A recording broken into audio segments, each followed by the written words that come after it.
கேட்டு வந்திருக்க. உன் புருஷன் குடிச்சிட்டு அடிப்பாரா? மாட்டார். டவுரி ஏதாவது கேட்டு டார்ச்சர் பண்றாரா? அதெல்லாம் கிடையாது மேடம்.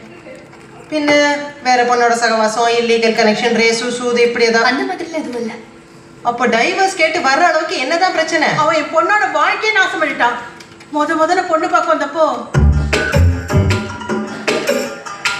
முதலாளி இப்படியே வெக்கப்பட்டு முங்கிட்டு இருந்தா எப்படி?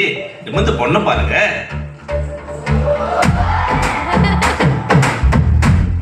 நான் வெக்கப்பட்டு குடிங்களா வந்த உடனே பேக்கெட்ல இந்த 10 ரூபா கீழே விழுந்துருச்சு. அதான் ரொம்ப நேரமா தேடிட்டு இருக்கேன், கிடைக்கல. நவுரு புரோக்கர் சொன்னாரு அம்மா அப்பா இல்லைன்னா கூட பையன் ரொம்ப பொறுப்பானவர்னு.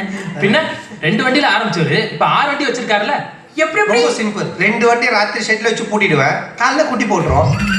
பின்ன என்னம்மா, என்னுடைய கடின உழைப்பு. ஓ, நிறைய ரெகுலர் கஸ்டமர் இருப்பாங்க போல இருக்கே. சேச்சே, நம்ம வண்டியில ஒரு தடவை ஏறின கஸ்டமரு இன்னொரு தடவை ஏறினதா சரித்திரமே கிடையாது.